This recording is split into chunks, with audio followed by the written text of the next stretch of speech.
So thinking back to children and when they become unregulated, the reason that they struggle to just calm down is because the lizard brain has taken over.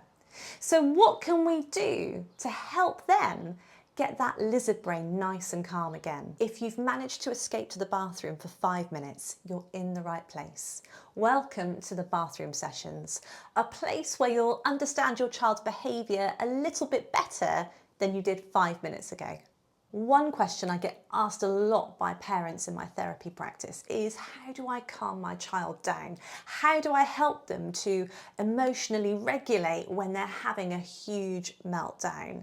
And it's really hard, isn't it? Because when your child is screaming, kicking, maybe even swearing, crying, screaming, and they just don't know what to do with themselves, we feel a bit lost too. We say things like, just calm down, it's okay.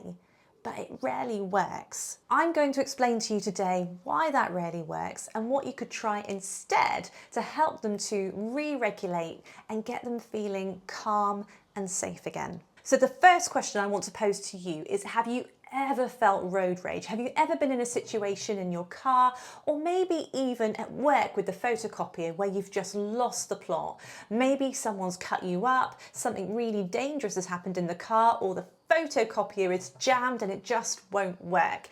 And we just think to ourselves, ugh! Why isn't this working? And if someone came over to us all calm and told us to calm down and offered us advice in that moment, would we take it on board?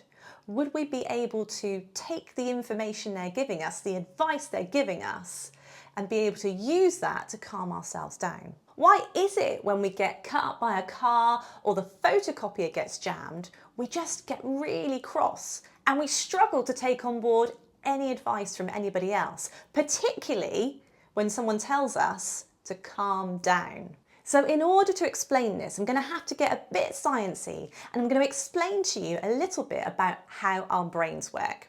Now, in our brains, you have your amygdala, which is quite an old part of the brain that's evolved over time, but the amygdala is effectively to keep us safe. So when we were hunters and gatherers, when we were cavemen and fighting off saber-toothed tigers, our amygdala would often kick in if there was danger.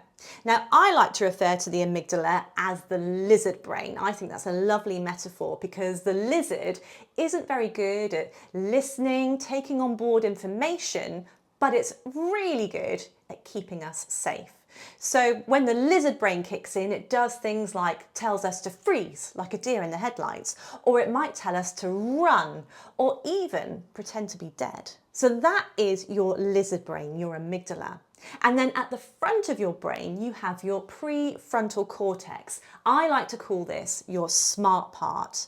So your smart part is really good at listening, staying still, taking on board information, being analytical, understanding things like maths and English.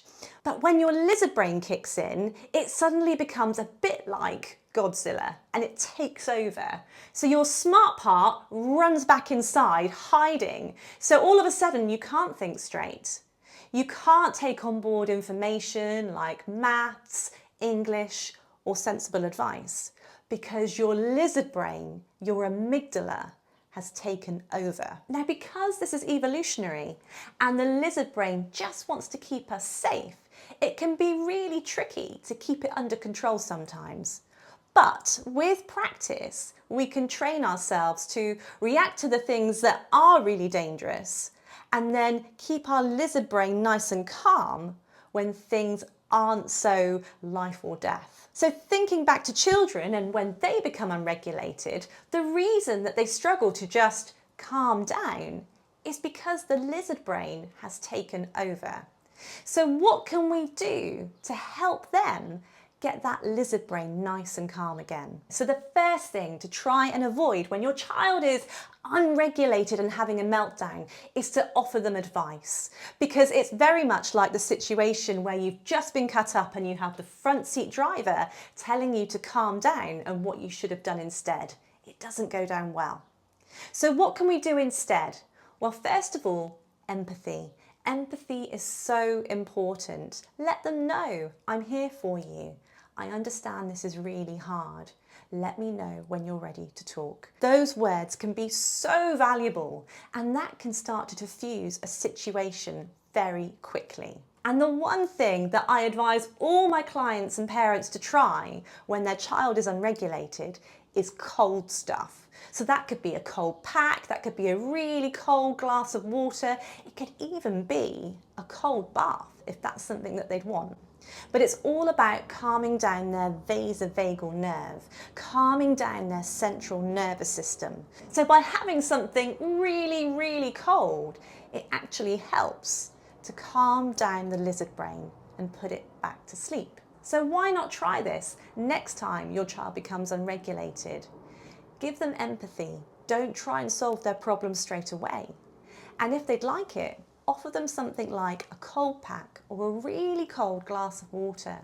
A cold pack on the face does wonders, and it can never be underestimated how beneficial and calming cold can be. So I'll see you next week for another bathroom session. Until then, have a lovely evening. Bye.